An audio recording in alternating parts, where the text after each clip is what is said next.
How's it going, everyone? Hoping you're having a good one so far. This is going to be a preliminary Qliphoth Initiation video. Probably next week, I'm going to release like the full initiation protocol or whatever. But I don't want that to be too long of a video.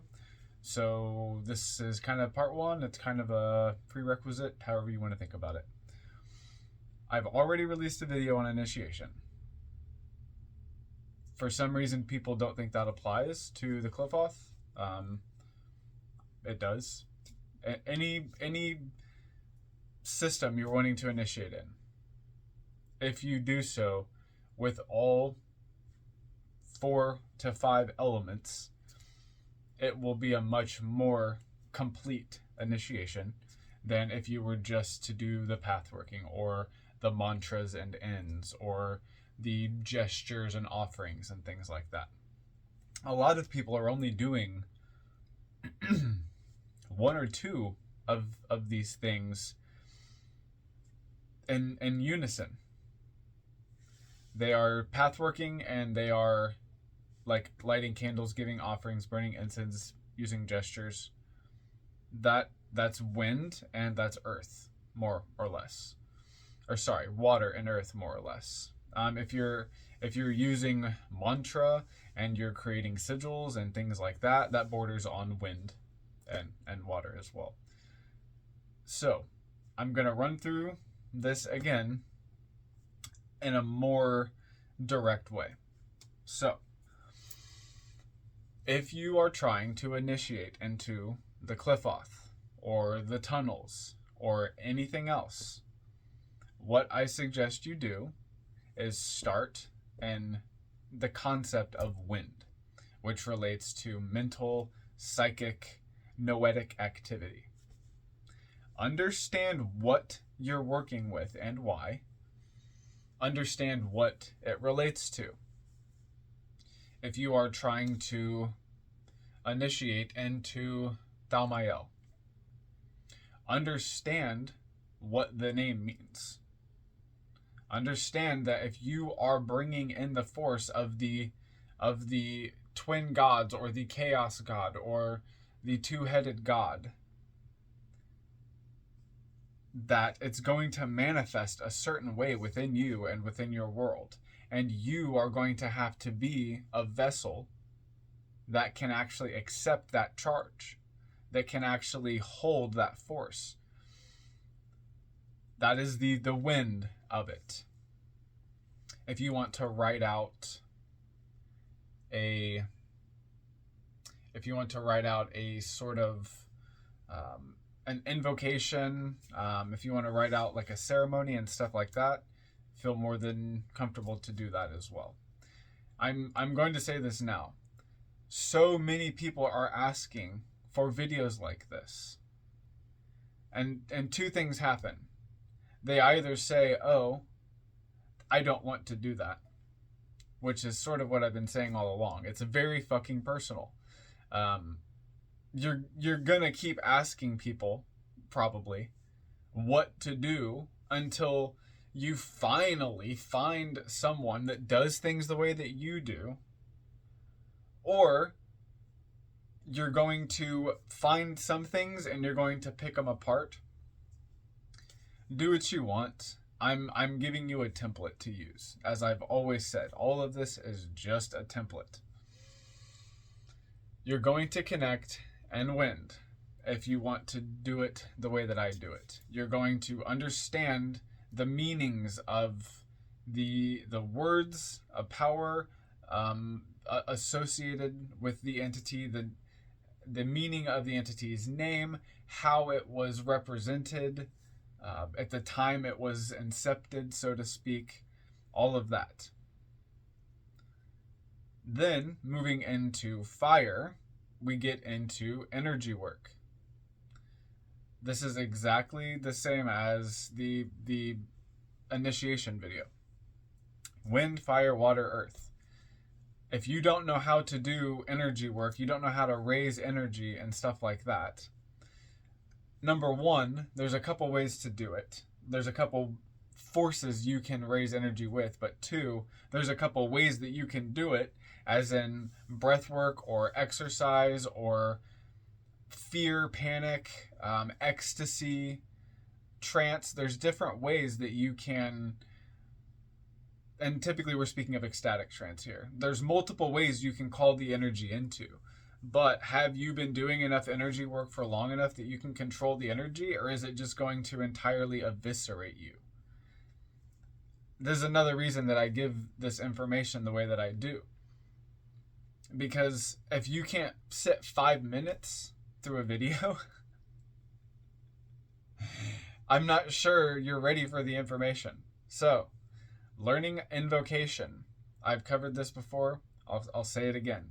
You can do things like breath work. You can use crystals and stones. If it's your type of thing, you can use drugs.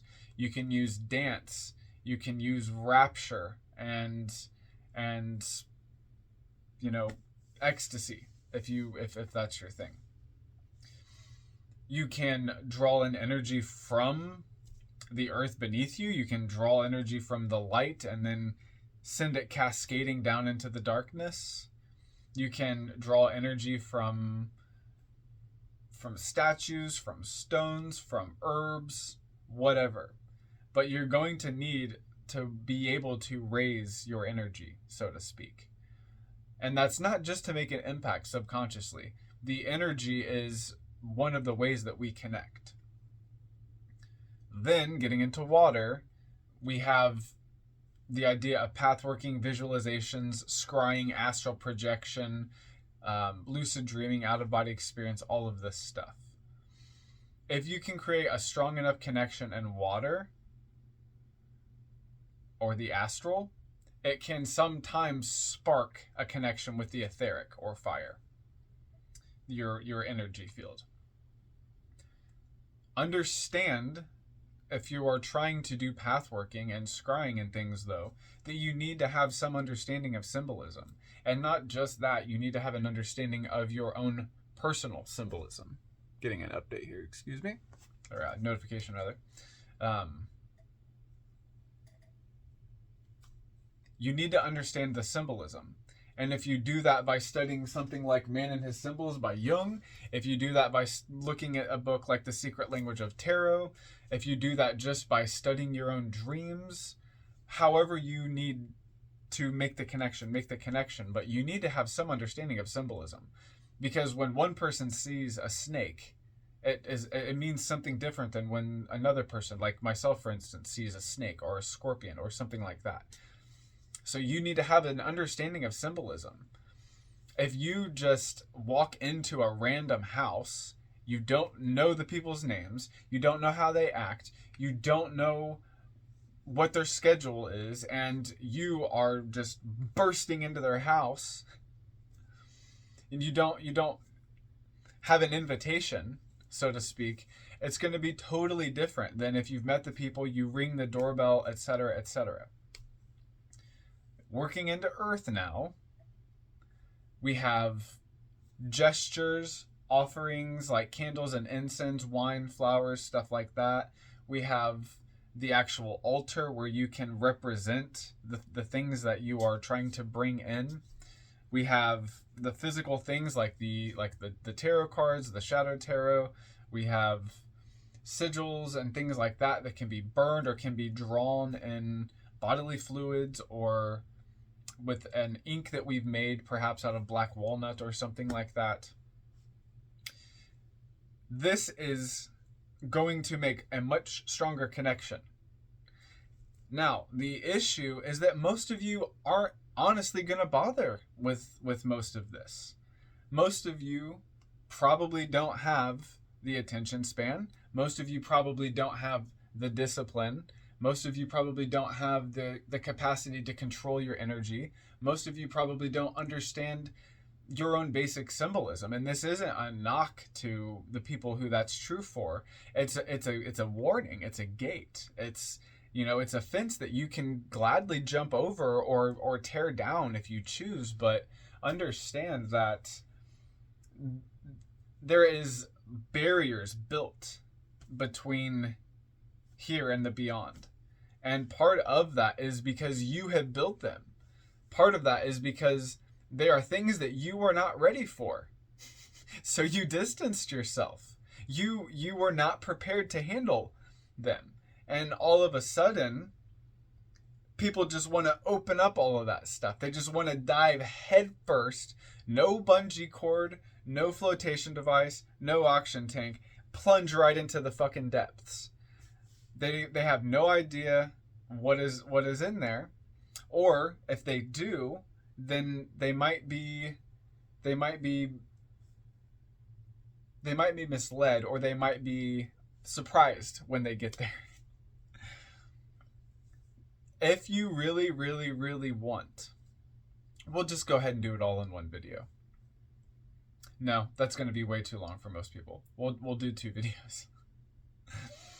If you really want to make a strong connection with the night side, like actually, not just say that you did, not just act like you did. If you really want to make the actual connection, put in some effort, make some sacrifice. Start by just carving like a wax pillar candle, you know. Carve a wax pillar candle with the sigil of the archdemon, and then on the other side, turn it around if you so choose, or you can combine the sigils, draw a sigil for the path itself. The spheres are paths as well. Then take some gold foil or some silver foil or some sort of herb that represents that path or that entity to you. And then put those herbs into the actual carving of the candle and oil it up. This alone, you can use all 4 to 5 elements doing, just making the candle. You can repeat mantras and ends while you're carving it, raising energy, using the astral essence to impregnate the candle. And then when you go to start the ceremony and the ritual, that candle is going to be so fucking charged. It's going to be so primed and prepped to just completely pulverize your persona. So that's just the earth. Next comes the water. So we can begin to imagine that we are in the place of the path. We can imagine, because we know the symbolism, because we've studied it, we can imagine the path opening before us. And then we can breathe in the energy from that path, and then perhaps become inspired to start some sort of glossolalia or talking in tongues. Or perhaps we are just inspired to, just burst out into some sort of poetry or song or a wailing horde screams. There's also the mantras and the sigils and all of that. The names, there is what you ask. Typically, what I ask for from the archdemons is their blessings and guidance along this path. That is the bare minimum. Once I've made the connection with the entity, I ask for their blessings and guidance along the path of so-and-so, or within the path of so-and-so, depending on if I'm in a tunnel or a sphere. And sometimes I'll have a completely spontaneous request or something that relates to the path, or I'll have, a specific message that I want to have them send back into, my unconscious mind, because they can go much deeper than we can. All of this is so much more than most people are willing to do. Most people want to just sit in front of an altar, light some candles, maybe cut themselves, or use out some other sort of bodily fluid, and then just say words. That's fine. That works. And if that works for you, then maybe you don't need all this other stuff. But if you're looking for a deeper connection, connect with these beings astrally, connect with these beings etherically. Probably next week or maybe next month, I will work on releasing an actual video for actually initiating into each sphere.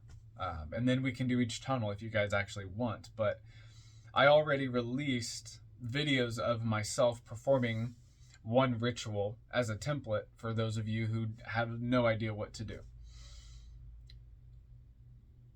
I don't know how much I should get in. Like, if you don't know the names of the spheres yet, look into them.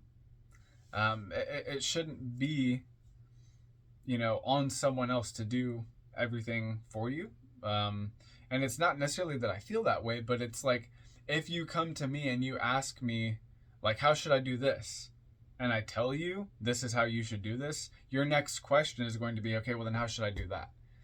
And all of this should be directed inwardly.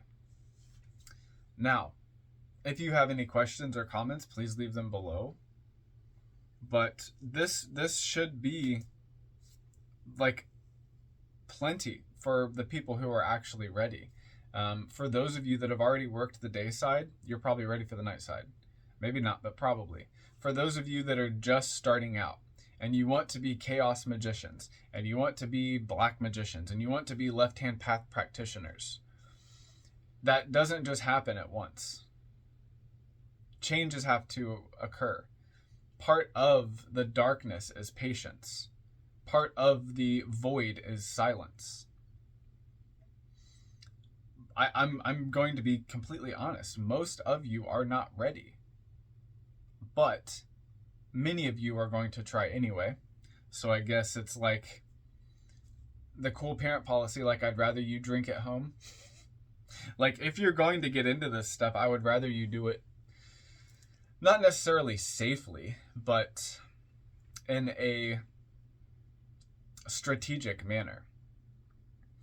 So we could get into the symbolism and the specific archdemons and specific ends or mantras in the next video. But for now, I just wanted to make this one a sort of primer, a sort of prep. If you don't know how to do energy work, start off by using essentially an electric breath, a longer inhale than an exhale. That will increase your heart rate and activate your sympathetic nervous system, your fight or flight response. There's more to it than that. It's like fight, flight, freeze, fawn, and faint, as far as I can tell. But most people only say the first four. But I believe that faint is a response as well. Now, raise your energy. Create an astral connection. Create a psychic connection. And then bring them down or out or up via creating a connection with them physically as well. I'm not sure there's anything else I really need to say to prep. Study correspondences. Each path you can open up with the same type of incense and with the same type of candle and all of that stuff. But if you're able to do that, then you don't really need much help anyway. If you can already open up the night side, which most of you probably can't, but if you can actually open up the Citra Aqua, the other side, the night side, the Qliphoth, then you probably need to just spend more time there or spend more time meditating on what you received from there. It's not necessarily that, oh, like I missed something, or oh, I don't know what to do next.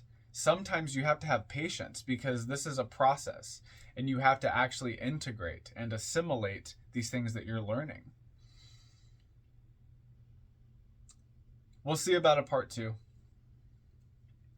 I'm not really sure it's necessary. But if you need more information, please leave a comment below and tell me, hey, I still don't have enough information. I've watched all 200 of your videos or whatever. I guess I did delete like 100 videos, but I've watched all your videos that seem to relate to the Qliphoth, and I've seen all your initiation videos, and I'm still not sure what to do. Leave a comment below or email me.